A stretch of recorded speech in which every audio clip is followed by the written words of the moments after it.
비좁비좁 장동 장아가 상득 장해요. 78 kg네 룸이지.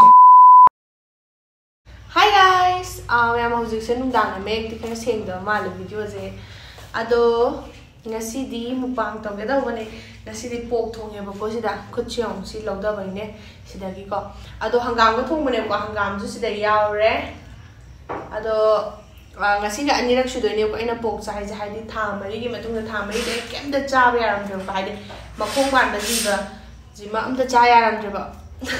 Ado nasi ding nahan mi mayum da cha de ko da kem tau de ko du na ina nasi mukbang taw gen taw ai ne ti cha ba ho ra ge comment kam ta pa rồi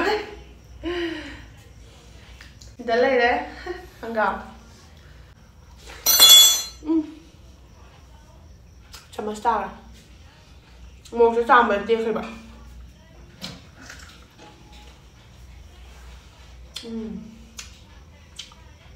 nem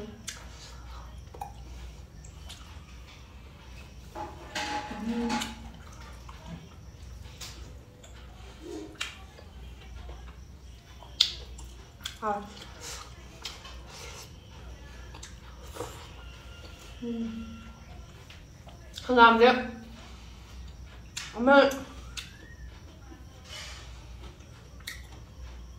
campur cha ba hao da dum hangam ni hangam bere ka ha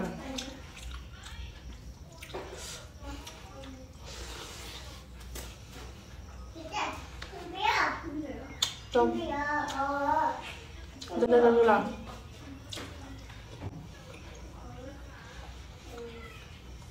Sakit pelan paman dah.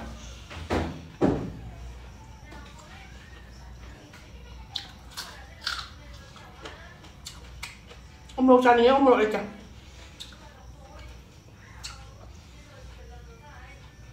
Jam cani ni. Yang cacing juga pen cani.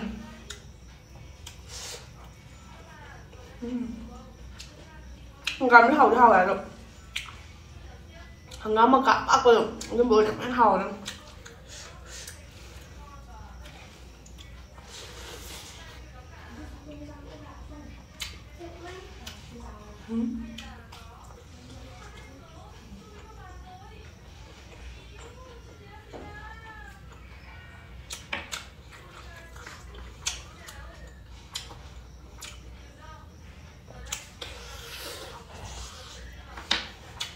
Tapi lihat cái tàu này bạn, mi chết mình léo cả,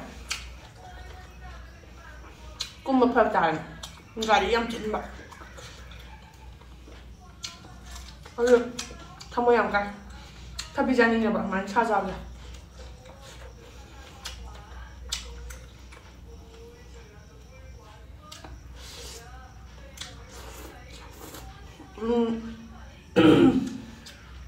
Hangam ni mapun cucuk tang cawan. Upa mengapi. Upa ni pui hangam ni. Happy. Cak kalau tak sangat.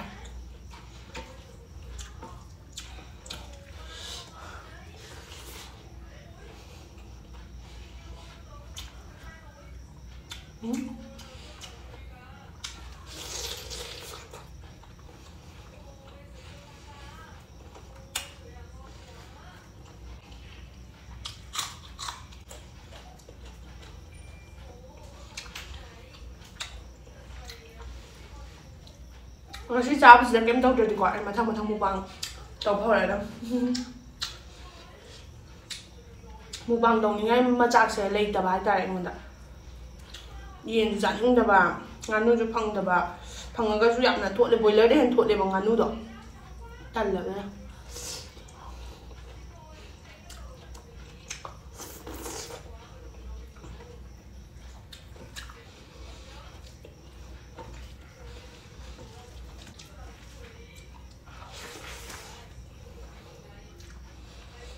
Anh mà rau thì phải lòng nó sôi rồi. Mình nhầm nuôi em. Nhầm chỉ rất là nuôi với cái mà lại càng đa luôn hai bọc. Ăn ăn bộ rồi càng đa lại. Thôi thì ăn càng một phát hai rồi. ꯏꯁꯥꯒꯤ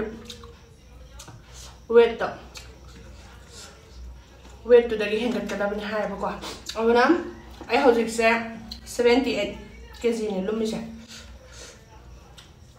ꯀꯤꯗ꯭ꯔꯥ ꯃꯌꯥꯝ ꯄꯨꯟꯁꯤꯁꯤꯗ 78 ꯀꯥꯏꯅ ꯍꯋꯥꯏꯗꯤ 50ꯗꯒ ꯍꯥꯏꯔ ꯂꯩꯔꯝꯃꯤꯅꯤ ꯌꯦꯡꯉꯣ ꯍꯧꯖꯤꯛ 78 ꯀꯥꯏꯅ ꯑꯁ ꯀꯤꯌꯦ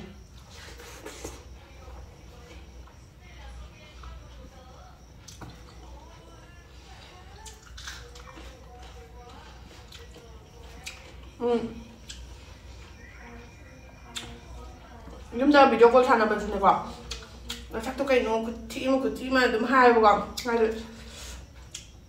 ꯅꯣꯡꯉꯥꯟꯕꯒ ꯈꯠꯀꯦ ꯁꯥꯜꯂꯨ ꯌꯥꯗ꯭ꯔꯣ ꯃꯤꯅ ꯎꯕꯗ ꯀꯤꯔꯅꯤ ꯀꯥꯏꯅ ꯍꯥꯏꯔꯦꯕ ꯑꯩꯈꯣꯏ ꯕꯣꯛꯅꯒ ꯑꯗꯨꯅ ꯊꯤ ꯂꯩꯔꯁꯤ ꯐꯨꯕꯅ ꯑꯗꯨꯝ ꯀꯦꯗꯕ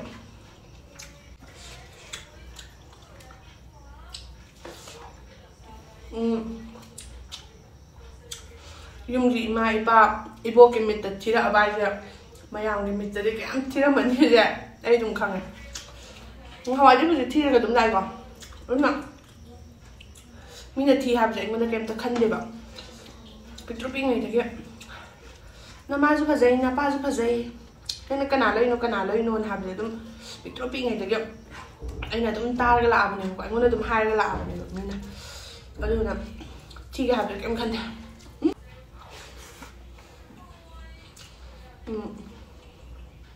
ꯍꯋꯥꯏ ꯊꯤꯕꯗꯨꯗꯒꯤ ꯍꯧꯖꯤꯛ ꯌꯥꯝ ꯍꯦꯟꯅ ꯊꯤꯕ ꯍꯥꯏꯇꯥꯔꯦ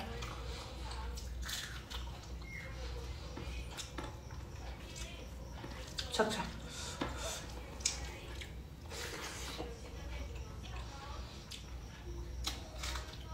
ꯃꯨꯛꯕꯥꯡ ꯇꯧꯕꯒ ꯍꯩꯖꯤꯜꯂꯛꯇ꯭ꯔꯦ ꯅꯣꯛꯅꯤꯡꯉꯝꯅ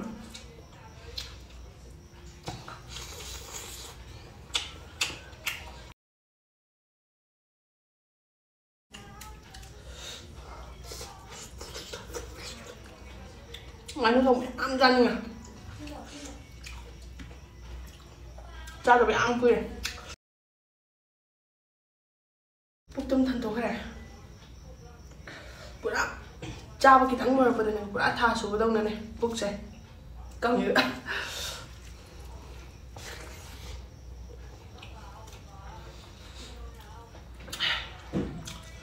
ꯁꯨꯃꯥꯏꯅ ꯆꯥ ꯌꯥꯔꯛꯀꯅꯤ ꯀꯥꯏ ꯊꯥꯖꯔꯨꯗꯦ ꯃꯔꯛ ꯈꯔꯗꯤ ꯀꯩꯝ ꯆꯥꯕ ꯌꯥꯔꯝꯗꯦ ꯊꯥ 4ꯐꯥꯎ 4 ꯈꯔ ꯍꯦꯜꯂꯛ 4 ꯆꯪꯉꯛꯄꯐꯥꯎ ꯑꯗꯨꯒ ꯃꯄꯨꯡ ꯐꯥꯔꯛꯄꯗꯩꯁꯨ ꯆꯥꯕ ꯊꯛꯄꯁꯦ ꯂꯣꯏ ꯌꯥꯔꯦꯕꯀꯣ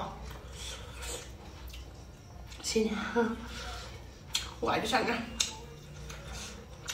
ꯆꯥꯕ ꯌꯥꯔꯛꯄꯁꯦ ꯅꯨꯡꯉꯥꯏꯕ ꯌꯥꯝꯅ ꯏꯅꯥꯎꯄꯤꯅ ꯆꯥꯛ ꯊꯣꯡꯉꯛꯑꯦ ꯆꯥꯛ ꯃꯅꯝ ꯇꯥꯕꯗ ꯑꯩꯅ ꯁꯥꯎꯕꯤ ꯃꯥꯅ ꯏꯟꯖꯥꯡ ꯑꯃ ꯊꯣꯡꯉꯁꯨ ꯀꯩꯅꯣꯅꯦ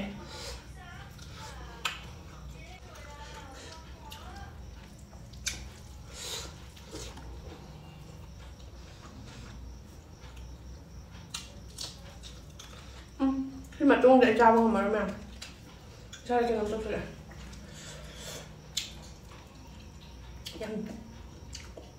ꯌꯥꯝ ꯆꯥꯁꯟꯕ ꯌꯥꯗ꯭ꯔꯤꯕ ꯉꯝꯕ꯭ꯔꯦꯅ ꯇꯧꯅ ꯉꯝꯗꯦ ꯑꯗꯣ ꯈꯪꯗꯦ ꯁꯥ ꯑꯣꯏꯕꯩꯔꯥ ꯏꯁꯥꯗ ꯊꯨꯛ ꯑꯃꯨꯛ ꯂꯥꯎꯕꯗꯤ ꯇꯜꯂꯦ ꯍꯪꯒꯥꯝꯁꯤꯗ ꯍꯥꯎꯋꯦ ꯆꯝꯐꯨꯠ ꯑꯃꯨꯛ ꯍꯦꯟꯅ ꯍꯥꯎꯔꯝꯒꯗꯕꯅꯤ ꯍꯪꯒꯥꯝꯁꯦ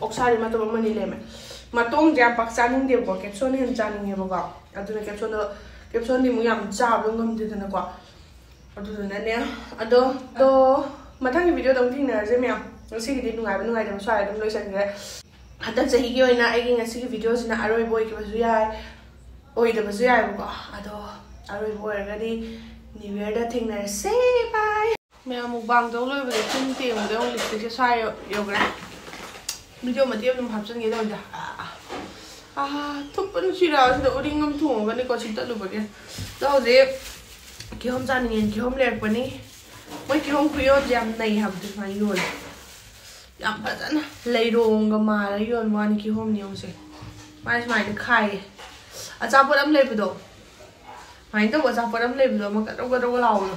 Giờ mình chân nhỉ, sao mình hào nữa vậy.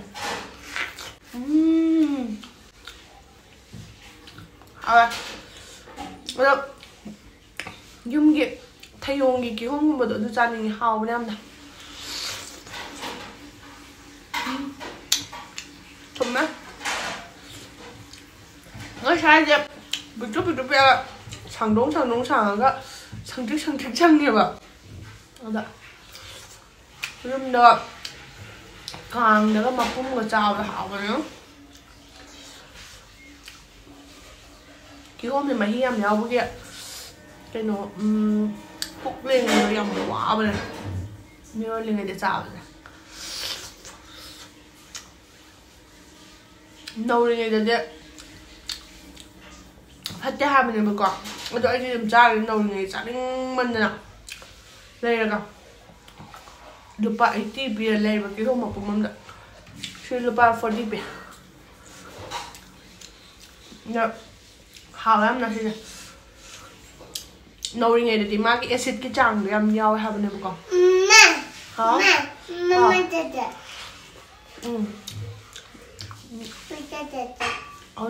nấu này để phát chạy acid làm nhau nữa rồi kita chào thì cái số cái đi con mama nâng cấp chào bác Tete chào à chào đi là bác chào đi đấy hay không Tete đâu nè anh là video năm này video có làm gì sao Tango mau rồi video em làm ngon nè nếu mà da mama hả hi chào những bữa kìa hi